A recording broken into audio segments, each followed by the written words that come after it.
Hello, can you hear me? David? Yes, Jetsunma. Okay, sorry about that. Welcome. Goodness me, what a kerfuffle. It's okay. People have took the chance to sit to a quiet meditation, and everybody behaved really nicely. I'm really sorry. It's good to have Good. you, and it's great you made it. Welcome. It's wonderful to have you here with us again, and we all feel very much grateful, fortunate, and excited over this opportunity. And over the years and through your visits and encounters with Israeli Dharma practitioners, you have been a great inspiration to us, both for those who actually received teachings from you, read your books, or met you personally and received advice on how to practice wisdom and compassion in skillful ways. And it really means a lot to us to meet you on such a worrying and troubled times as we all go through. So thank you so much for being here. Thank you, David. Very good. So, sorry, we can run over time if that's all right with you. Sorry, I didn't hear you. Can you hear me? Yeah, now I can hear you. Thank you. Yeah, good. Okay, so before we begin, I'd just like to stress that Jetsunma did have the chance to read the questions that will be presented exactly as they were sent to us, but for practical reasons, some of them will be presented in a slightly abbreviated version for the purpose of saving time and allowing Jetsunma to answer as much questions as possible. So if it's okay with you, Jetsunma, we'll begin right away with the first question, okay? So we'll begin with questions regarding coping with disturbing emotions and generating positive ones. The first question is anonymous and it reads, how Buddhism explains anxiety attacks. What is the Buddhist remedy for it? Are there any recommended meditations or recommended teachings on this subject? Well, of course, specifically, there isn't any particular text which deals with anxiety attacks in Buddhism, as far as I know. No, but there are books by Yongey Mingyur Rinpoche, who himself suffered from very serious panic attacks from early childhood into his adolescence. And even though he was a tulku and his father a high lama, nonetheless, he had a whole history of very debilitating panic attacks. So you can read about that and how he dealt with it, because now he's completely confident. In his books, The Joy of Living and Joyful Wisdom, that's Mingyur Rinpoche. So that could be helpful to know that, you know, there is a cure, but it takes time. I think that's the main point, that when intense feelings arise, the important thing is not to try to suppress them. As much as possible, one should just try to relax, be mindful, and welcome them. Listen to, I mean, not just panic attacks and anxiety, but fear, anger, any strong emotions. People imagine that meditation leads to calmness and peace, but often, in fact, it opens the door to very powerful emotions coming up. And the important thing is not to try to push them down again or avoid them, but to open ourselves to listening to them, to make friends with them, to ask them what's the problem. And maybe just lie down and just relax from the top of the head to the soles of the feet and allow, where in the body is these feelings coming? What does it feel like? How is it? And try to, you know, enfold them with compassion rather than with avoidance and aversion. And again, if people really suffer debilitating attacks of panic or anxiety or any other real traumatic feelings, I think they should go and find a sympathetic, understanding psychotherapist to find out what is the cause of these feelings and help them to deal with it, both from the point of view of psychiatry and from the point of view of the Dharma. You know, the two can go together, because meditation is not a substitute for psychotherapy, actually. It can bring up a lot of intense feelings, which actually are too difficult for people to deal with by themselves. They need someone skillful to help them through this. So, yeah, so I would say befriend your feelings, however intense and difficult they may be. Listen to them, try to hear what they're trying to tell us, and relax. And if necessary, find a good spiritual-minded psychotherapist to help hold your hand through. But the point is that we can change, we can overcome these feelings, but it takes a lot of skill and not understanding how to do this in a way which doesn't create more problems. So sorry, that's not too helpful, but I mean, I think that relax, make friends, and find a psychotherapist would be my advice. Thank you, Jetsunma. The second question is a very personal one, yet it bears great relevance for us all. It's from Hila, and it says, "My mother is dying of cancer. We have a complicated relationship.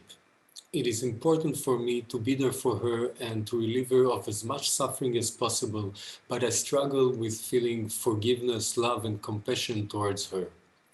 What can I do to evoke those feelings so that I will be able to accompany my mother on her final journey?" Well, she has already answered her own question. What she needs to do is cultivate loving kindness and compassion. And if her mother is a difficult subject for her, then that is all the more incentive to really practice. And at the same time, she could practice Tonglen, you know, taking in the suffering, giving out well-being. And no matter what resistance we feel to that, you know, sometimes we feel a lot of resistance to feeling love and compassion towards certain people, even our own mother, then we should have love and compassion also towards those feelings, you know, and slowly work at it, just a little at a time, not pushing it too hard, but maybe just when she's especially suffering, just to think how it would be if she were not suffering. Wouldn't that be wonderful? Wouldn't it be wonderful if she was happy and felt peaceful and at her ease? That's all you're asking, is that you wish that she should be happy and you wish that she should be free from suffering. And just, you know, a few minutes at a time, just wishing that for her, because in your heart, you do wish that for all beings. So what to speak your mother? Without your mother, you wouldn't even be here, however difficult she may be. So we have tremendous gratitude to our parents, without whom we wouldn't be here. And just, I mean, most of these questions, I'm saying again and again, just cultivate loving kindness and compassion, because that is the opening up of the heart. And however much resistance we may feel, gradually, slowly, and also for herself, she should give loving kindness, compassion to herself. That is very, very important. The Buddha said, start with yourself. If we have love, if we make friends with ourselves, all right, just we make friends with ourselves and we wish that we would feel okay, not feel not okay, then from that, we can wish that to all others. I mean, it's very logical, actually.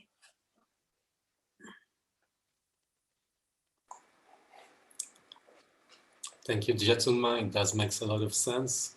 The next question is from Orit that asks, how can we increase the sense of solidarity and empathy between groups like men and women, Arabs and Jews, blacks and white? Okay, well, I think that's quite simple. We all have Buddha nature, right? So it's only our ordinary conceptual mind which makes all this distinction. And our ordinary conceptual thinking mind is based on our ego, which by its very nature is ignorant. Our ignorant ego, egoistic thinking creates separation. There's me and everyone else who is not me. So then within all the not me's, there are those who are my tribe and those who are not my tribe, right? This is our fundamental ignorance. When we realize the true nature, our own true nature, the true nature of everything, then there is no separation. And this is very important to remember. Truth has no separation. It's untruth, falsehood, which separates. And so at a fundamental level, we are all very much, we're all very much, you know, much of a muchness. We're all interconnected at a very, very profound level. So then again, recognize that just as I would like to be happy and not miserable, all beings want to be happy and not miserable.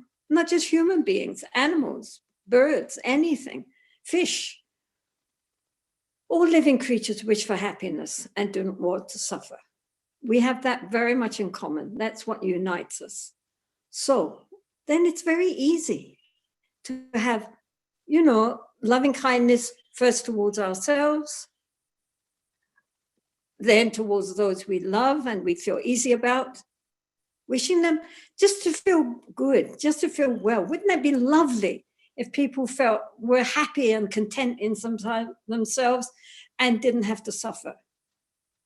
And then people we feel neutral towards, that we never really thought whether they're happy or not happy, recognizing they also would like to be happy. And then people that we have problems with, that we consider the other. Let them be happy. How wonderful if everybody could be at peace within themselves. Wouldn't that be lovely? How could we not wish that for everybody? And recognizing under the skin, we're really all very alike. There's not that much difference. So, you know, if we just sit and think about it, we can see how we ourselves are creating the problem and we ourselves are the solution.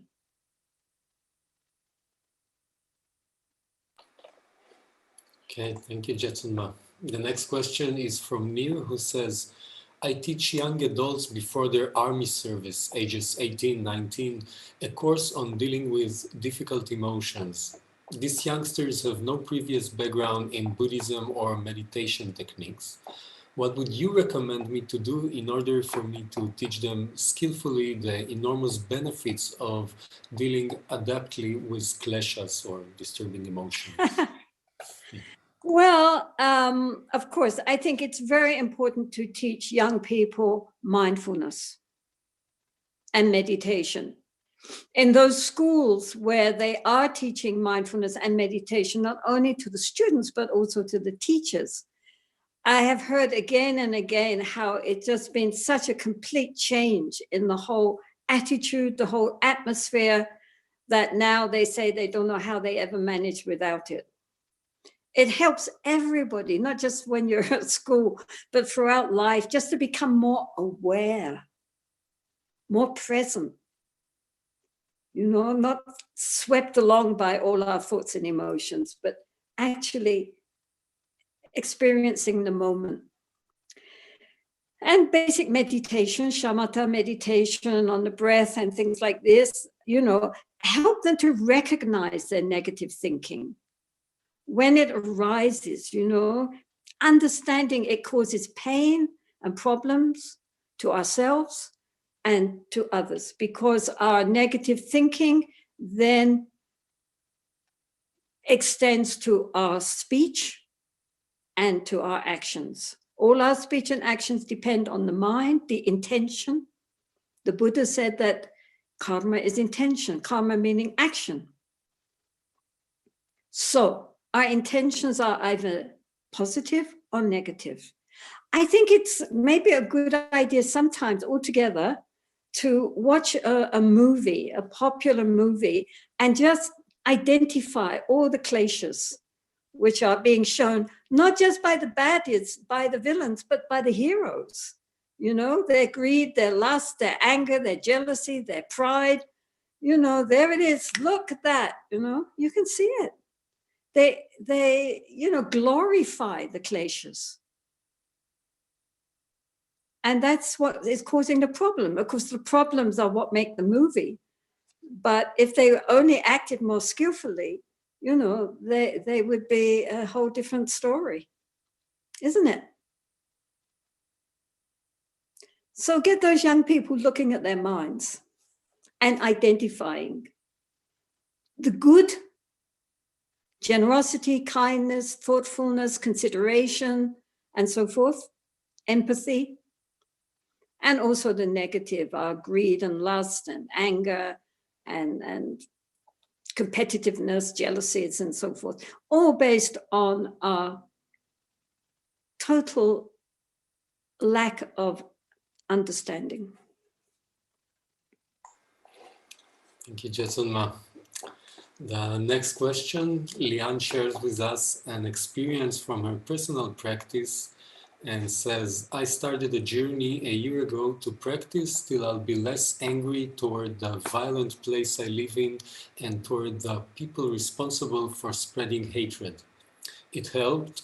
However, since my personal life is so satisfying, I no longer fight for any political issues. I'm no longer an activist. My motivation is gone.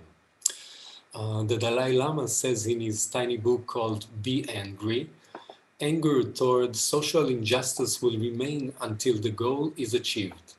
From my experience, practice makes us less angry. Of course, there are other motivations to change unjust social structures, such as love and compassion, but anger is a very strong motivation as well. How can we not lose anger that might be necessary in order to stay alert and correct wrongs? Well, honestly, I think that compassion, genuine compassion, is a much stronger motivation than, you know, it's a much stronger emotion for overcoming social injustices. So the problem with anger or righteous indignation is that it can blind us to seeing the problem with clear vision. We hate the oppressor, and so we don't listen to them. We don't try to understand things from their point of view. We only see our point of view. So we have very narrow vision. And this is when we face people with anger in our heart, that ignites the anger and resistance in their heart. So you end up being two oppositions. I mean, this is what all the wars, all the fights are about. It's I'm right, so you must be wrong because you don't agree with me. And then how can there ever be reconciliation? How can there ever be compromise? How can there ever be a real resolution of the problems? Because we are two opposing forces, and that just creates more and more and more of the same. They will be more entrenched because we're not listening to them and their point of view. We are then more entrenched, and I don't see that anger helps. What we need is fearless compassion, like Tara or Chenrezig. Chenrezig, as we know, the Bodhisattva, Avalokiteshvara, the Bodhisattva compassion, all white, holding a lotus, smiling, sweet. But his other side, his alter ego, is Mahakala, who is black and wrathful. But he's not angry. He just manifests that form in order, because of his great compassion, because he's Chenrezig. He's Chenrezig pretending to be wrathful, like a mother with a naughty child. Sometimes she has to, you know, smack the child and shout at it, not because she hates it, not because she wants to hurt it, but because her compassion sees that that child is going to cause a lot of trouble for itself and others. like maybe reaching towards a hot pot or something, you know. And if you say, darling, don't reach that pot, it will burn you, it's going to do it all the more. So then you have to, you know, shout and say, don't touch that pot. And then, you know, but mostly, compassion is an incredible force for the good. And it does not create waves of antipathy. It does not create waves of retaliation. If we are genuinely compassionate, our heart is open to embrace, then we listen. We don't just shout down the other person, we listen. Well, why are you doing what you are doing? What is your reason for that? And then within that compromise and talking, there could be some kind of reconciliation towards it, you know, because they are, then all their defenses come down. And they, from their side, then might also be willing to listen. And in that way, one can reach a resolution without it being, you know, that we have to pulverize the other person because we're right, which is just another ego stance, really, you know, that the ego gets inflated with its own self-righteousness. And we can always find an object to be angry about. That's the other problem. If one thing gets righted, we'll find someone else to, you know, direct all our inner anger outwards. And that does not resolve anger. It just adds more oil to the fire. So, lady, please, or gentleman, whichever, everybody, please arouse more compassion. And that compassion will move us to try to, you know, right social injustices and the wisdom that goes with the compassion, because a lot of people are very, very compassionate, but get burned out because of all the problems, and they don't know how to dissolve those problems, you know, so it just sits like a big heavy lump inside. And this is where wisdom is needed to dissolve that, so that as that comes in, the compassion arouses within, but at the same time, it is seen through without being solidified through our deeper insight and understanding. So this is why compassion and wisdom have to go together. But that can deal with so many problems in a skillful way, because we have to act skillfully, not from the negative emotions, which only create more negative emotions. So she should work on her compassion and wisdom. Always a good advice, Jetsunma. Thank you. Always a good advice. The next question is from Hadar that asks, how do I increase the sense of being satisfied with myself and with what I do to help others, to help other people, decreasing the need to hear that I have positive influence on the people I help, the need to be recognized? Well, my feeling is that this person is not really at peace with herself and not really friends with herself. And for that reason, she needs the endorsement of others. If we're really at peace with ourselves, we don't need other people to praise us for anything. We just do what we do because we are doing it, and that's enough. However, in Buddhism, there is also the quality of mudita. And mudita means altruistic joy. So along with our loving kindness and our compassion, the next thing comes rejoicing.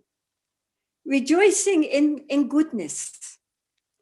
And that means rejoicing not only in the goodness of others, which there is so much, and we forget, we overlook, we only think about all the bad things which are happening in the world. There's so much beautiful, beautiful things happening in the world too.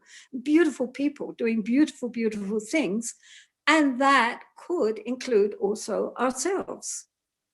So it is not that we don't have to say, well done, when we do something good. We rejoice in the fact that we have done something good, just as we rejoice in the goodness when we see it in others.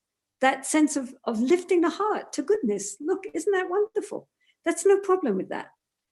It's not regarded as being prideful. It's regarded as being encouraging.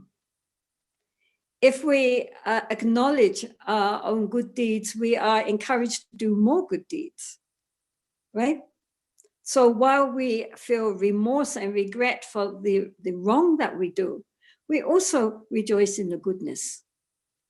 So that's no problem. You know, if you think of our heart as like a garden, then while we are pulling out the weeds of all our klesha, of all our negative emotions, we also have to water and fertilize and appreciate the flowers. Because, you know, it's not just weeding. You know, we are weeding in order to give our flowers, the flowers of the heart, more room to grow. And so we should appreciate anything that we do, which is helpful and kind and generous and good. We should say thank you to ourselves. You know, we have to encourage ourselves. And so I wouldn't worry, but only I would be a little bit careful about needing the praise of others. We don't need others' praise, but we do need to encourage ourselves in our own goodness by noticing it and saying, well done, more, you can do more. Come on, you can do more. Good. Thank you, Jetsunma. And then we have another question from Adar that reads, how can we get close to the people from the other side of the political map and try to change their attitude or position from constant sense of fear and insecurity or threat to trust and being secure and to supporting and even demanding a peace process? Try working on your government first. You know, I mean, honestly and truthfully, I think all these poor Palestinians have a reason for feeling anxious and mistrustful and, you know, full of fear. They have a reason for it. I mean, I would say start small. Start small. Any Palestinians, you know, be nice from the heart. Smile. If they're doing something nice, say thank you. You know, start small. Any animal which has been habitually mistreated will respond with aggression and fear. And we are animals. So if we are habitually mistreated, then we are going to be mistrustful. We are going to feel, you know, fear when you meet someone who you know can harm you and get away with it in a way that you would not be able to do. There are too many wounds to be healed overnight just by clicking your fingers and being friendly. So make friends with like-minded Palestinians who likewise would like to bridge this gap between us as human beings. We are all human beings. We all have Buddha nature. I mean, there's no difference between the Buddha nature of one person and another. Israelis or Palestinians, everyone has the same old Buddha nature. It's not my Buddha nature is better than your Buddha nature. You know, it's just Buddha. It's the innate, pristine consciousness, our pristine, pure, non-dualistic awareness. That's what it is. It's the same for everybody. This is why it's compared to the sky. But it takes time to establish trust. Why should they trust? They have been betrayed so many times. What's there to trust there? You know? So maybe in your workplace or in your social media or whatever like that, then, you know, try just to, from your heart, just treat them like you would wish yourself to be treated, right? Do unto others as you would have them do to yourself. Don't do unto others what you would not have them do to yourselves. That is a very, very established understanding in all religions. Don't do to other people what you would not want other people to do to you. And then it's so easy, you know.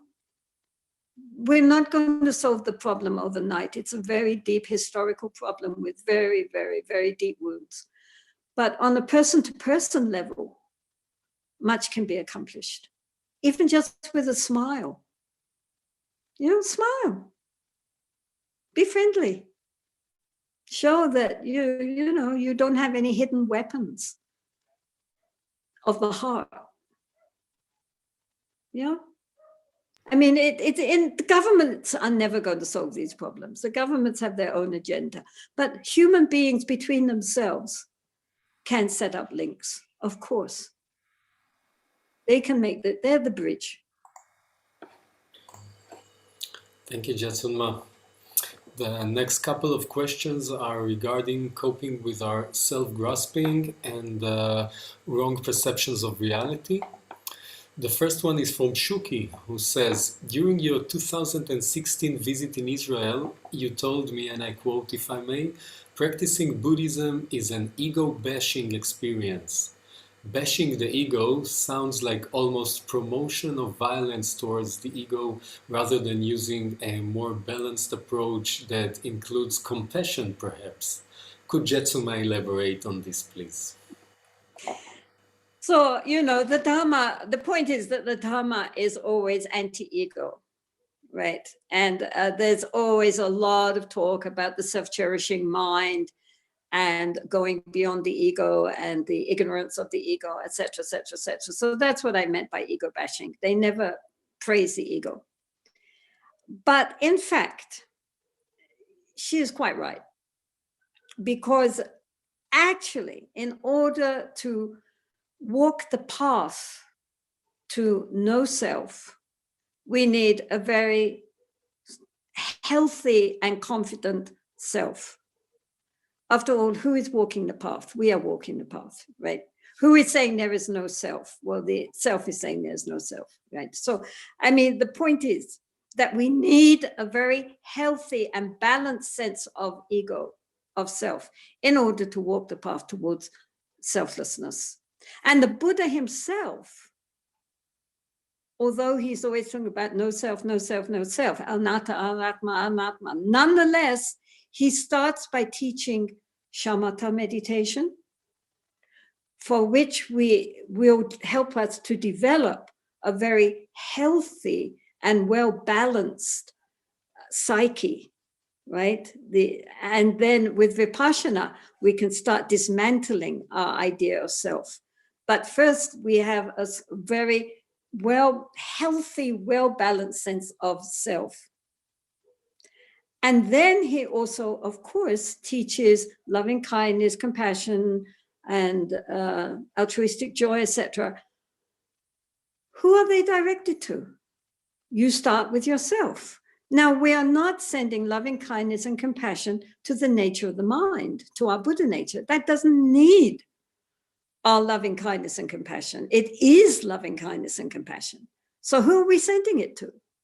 We're sending it to this poor little me, sitting there feeling really discouraged because we're never going to be able to learn how to meditate properly, and we're never going to see the nature of the mind. And this Buddhist philosophy is just too much. We give loving kindness. It's all right. You're okay. You're my friend. You can do it. Yeah, it's all right. I know it's difficult, but we all are in this together. We can do it because we have Buddha nature. It's all right. It's all right. That's who we're doing. We're making the ego feel better. So why? So it can walk the path towards its own dissolution. We have to get ourselves to cooperate. Otherwise, we're going to be discouraged at the first obstacle. To get the courage to walk the path the whole way through, we have to have, inner courage. And in the beginning, the inner courage is based on having a strong sense of self. Shantideva says that while pride and arrogance are a klesha, are an affliction, self-confidence is essential. And it's the same word, actually, in Tibetan. So, I mean, the point is that we have to believe in our own ability to go beyond our conventional self to the ultimate nature, which is beyond self. So yes, although Buddhist texts don't talk like that, the actual techniques are based on first having a healthy sense of I. Because also, sometimes I say, if we have, for example, if we injure our leg, we put it in a cast, and then we're always thinking about our leg. You know, we can't walk very well, and we are not able to use it, but we're always thinking about it. If somebody hits it, ow, ow, ow. And so therefore, you know, a sick leg is our big concern. We're always thinking leg, leg, leg. As soon as our leg is healed, we can run, skip, and jump, but we're not thinking leg, right? We can use it, it's very useful, but we're not thinking about it because it's healthy. So it's the same with the ego. If our ego is not healthy, we're always thinking me, me, me, me, me, me, me. As soon as we have a healthy sense of self, we're not thinking so much about ourselves, we're thinking about others. So yes, she's right. You know, to have a good sense of ego is very necessary to walk the path towards non-ego. Thank you, Jetsunma. That sounds really practical. The next one is a short and yet a very essential question from Yitzhak, who asks, why do we have the tendency to not seeing things as they really are?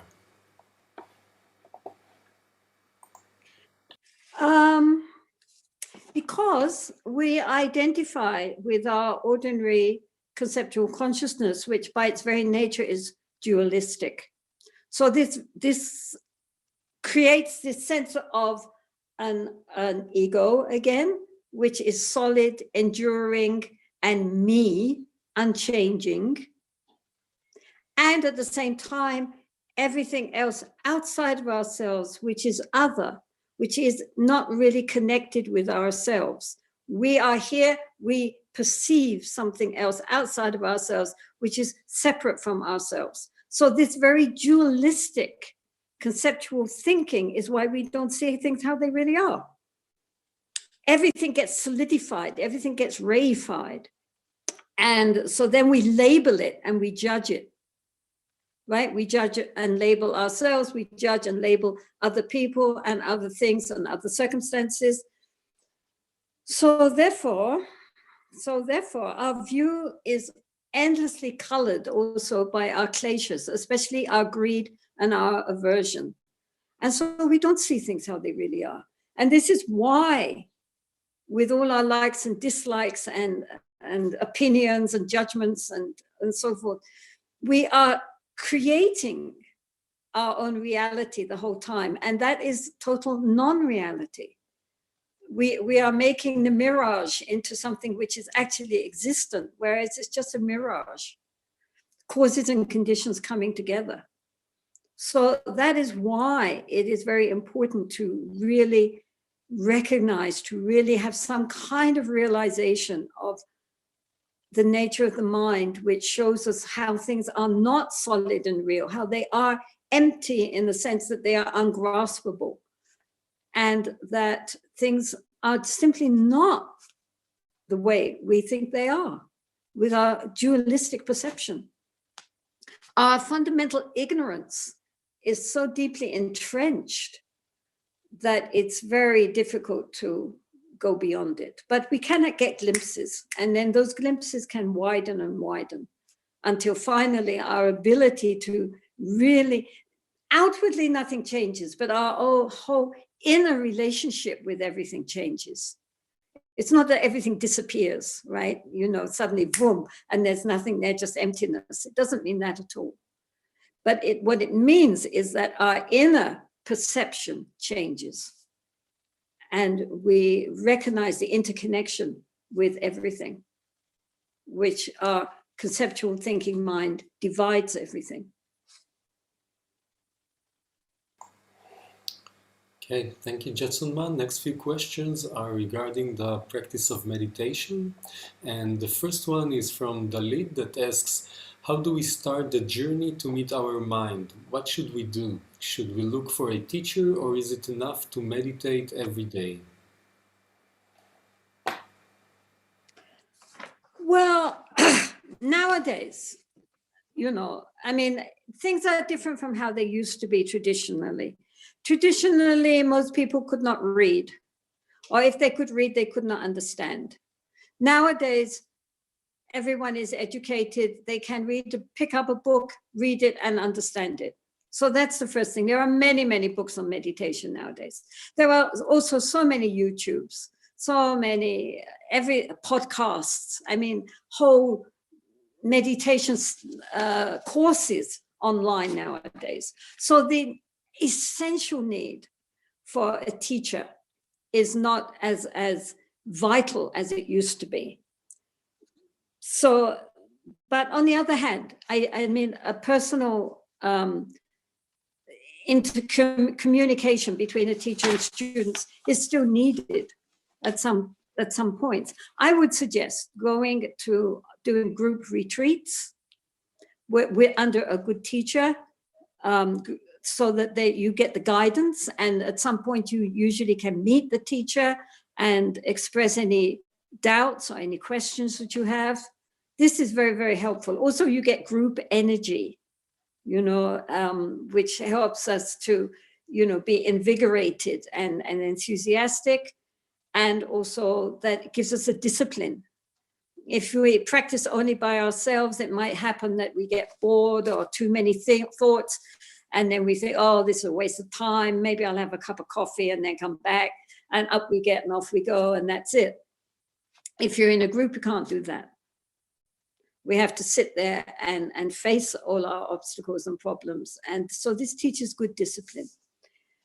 So I would say start with shamatha, this calm abiding meditation, because it teaches us how to focus and how to become more aware, how to observe. Start with the breath, breathing in, breathing out. There's so much on that nowadays.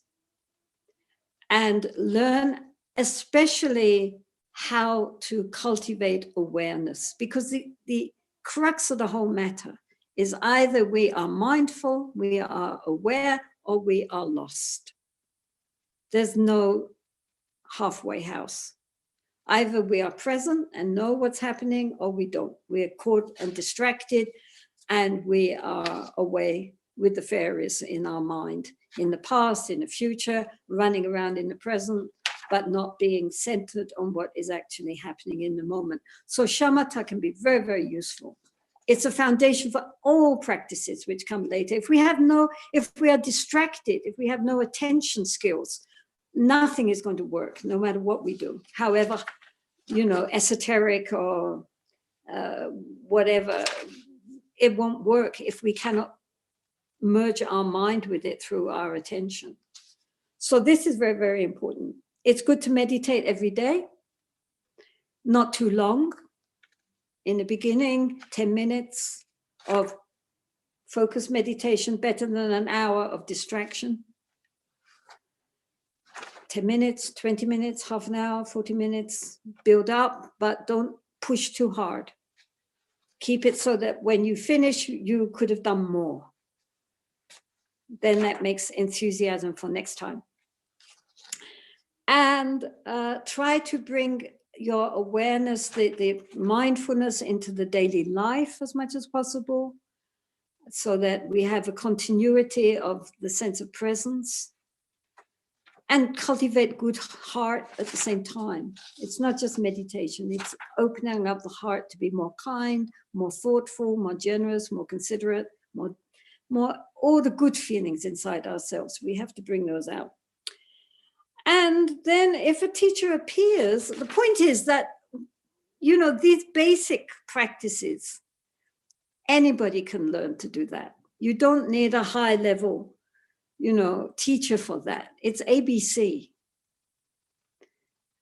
Why bother a PhD professor to teach you how to just learn how to read and write. You don't need that. Once we learn the basic skills, then if we meet a good teacher like that, they can teach us something really meaningful. But a lot of it we can do ourselves. And again, in group retreats, that also helps to encourage us on the path to be with others who likewise are focused on the same kind of practices. So like that, step by step by step. Don't be ambitious. Just take it very, very slowly, but carefully, and try, when we are practicing formally, to put your whole heart into it. That's why it's good not to practice too long. And enjoy, because the most important thing is if we do something we enjoy, then it's easy. And even when it's boring or difficult, we just keep going. Okay, thank you, Jetsunma, for all that advice. The next question is from Hannah, who says, the coronavirus made us stay isolated and avoid new experiences, which made me numb, lack of feeling, and experience lack of concentration. In light of your experience, how do you stay vivid and focused in your meditation? You know, actually, of course, isolation is the perfect opportunity for practice. I mean, that's what everybody's looking for. So now what are you complaining about, right? You know, most people are complaining because they never have a chance. Now we all have this wonderful opportunity to cultivate our meditation and our mindfulness. During the day, if you're by yourself, you can really cultivate everything you do, whether you're cleaning or cooking, washing up, or whatever we are doing, to do it that little bit more slowly and with awareness, with mindfulness, because there's no distractions now. It's a perfect opportunity to practice. Really, you know, I mean, when it's better. But again, keep your session short and vivid. Don't, if we push ourselves beyond what feels comfortable, little bit, sometimes it can be helpful. But if you're not careful, it will create a kind of dullness and aversion. Oh God, now I've got to sit down and meditate again. You know, that shouldn't be the feeling. We should think, oh good, now it's meditation time, right? And feel, so keep it short. If you're not used to meditating for a long time, keep it short, but put your whole heart into it while you're doing it. Isn't it wonderful that one has this opportunity to be with the mind? How fantastic. What a blessing. Let's not waste our time being distracted. Let's really try to work at what matters, which is to be more conscious, more aware, more present, open, spacious, relaxed, but totally present. Sometimes I compare it to a large bird, like an eagle or a falcon. You know, when little birds are trying to fly, then they have to flap their wings to keep themselves up. But these big birds, once they get up there, they're just floating, being kept up by the air currents, no effort. But they are 100% awake. They're not sleeping. They're completely focused, mostly focused on their lunch, but nonetheless, they are focused. They can see, their eyes go like 10 miles ahead. They are completely awake, completely aware, but totally relaxed.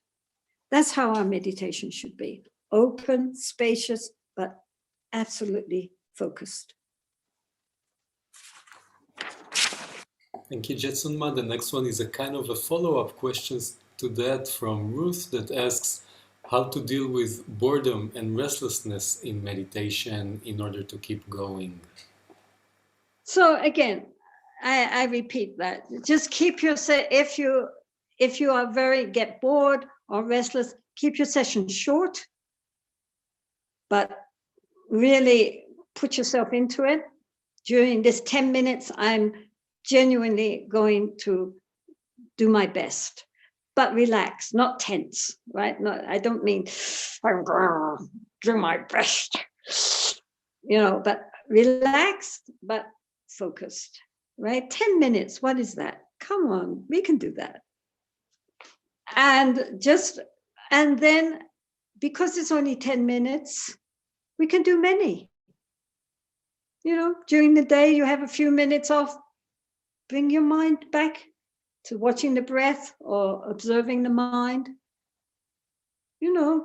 5 minutes, 3 minutes. Better to have many multi-minutes than just to force yourself beyond, when the mind just gets bored and restless. Then we get in a habit of being bored and restless. So better to get the mind acclimatized, used to being awake and clear, but relaxed. Experiment. What works best? Okay, thank you, Jetsunma. The next one is a kind of an opposite question from Shil that would like to inquire, what recommendations and preparation would you suggest to someone who would want to go on a long retreat, 3+ months, focused on shamatha?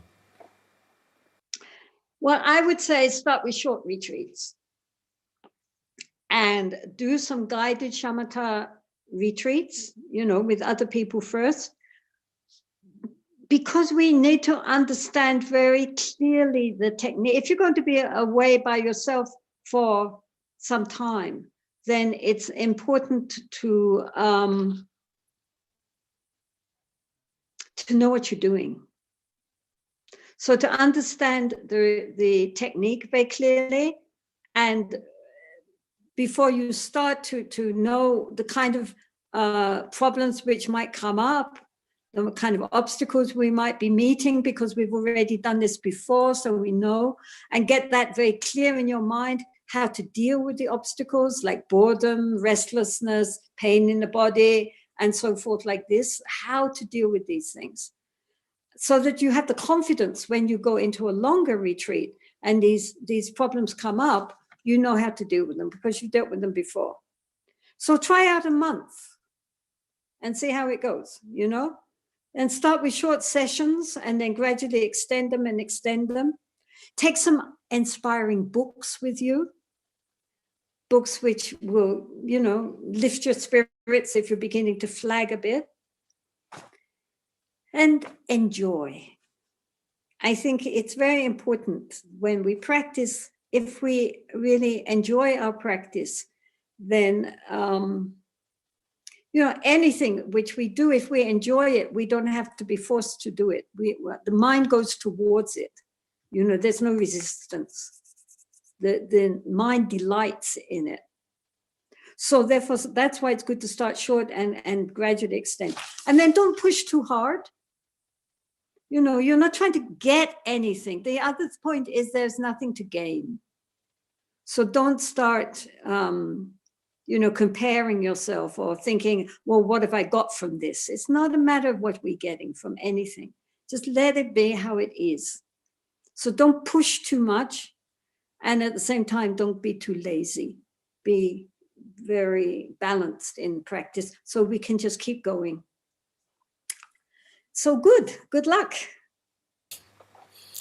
Thank you on behalf of Shir's journey, and we have one last question regarding the practice of meditation from Moran that says, meditation practice can take many years to adjust and perfect, so how does one know which style of meditation is best for him or her before he or she perfected it? Visualization, metta, vipassana, shamatha, mantra, etc.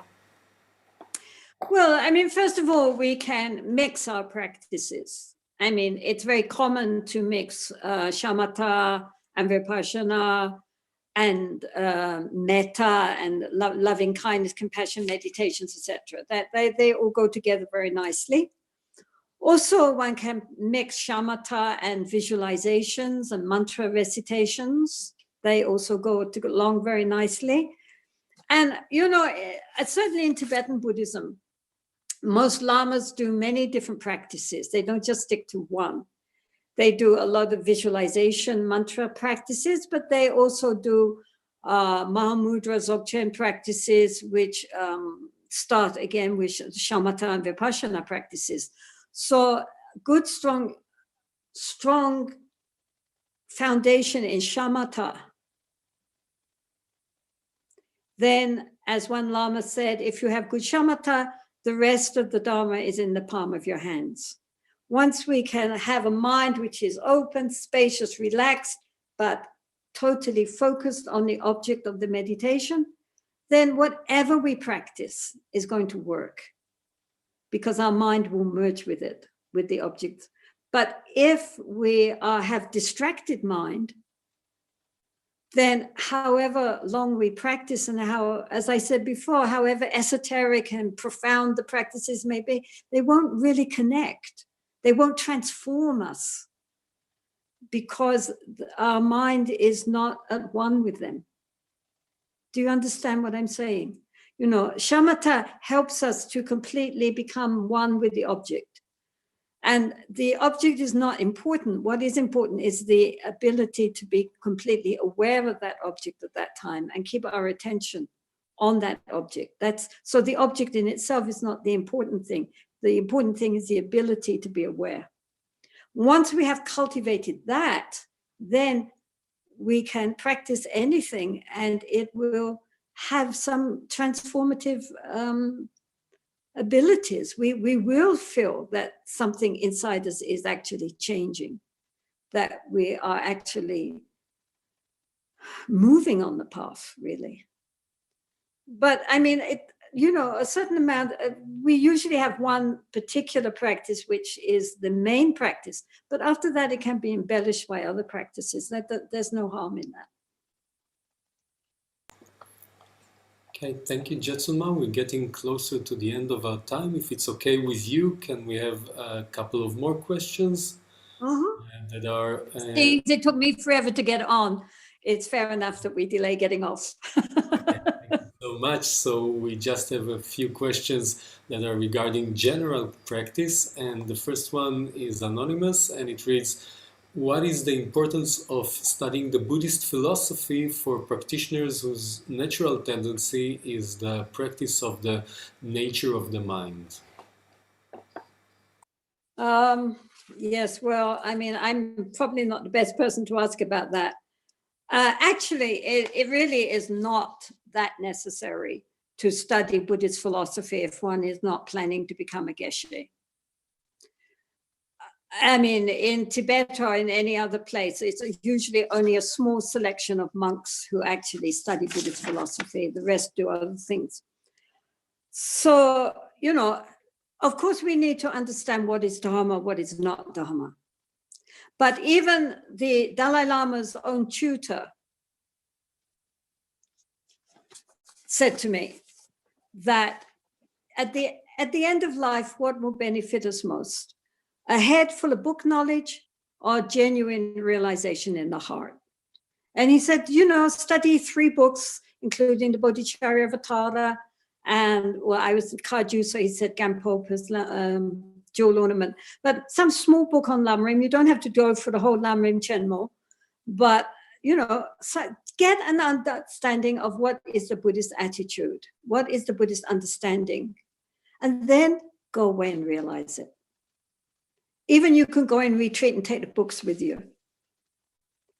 Because at the end of the day, what is going to change us deeply is a genuine realization of the nature of the mind.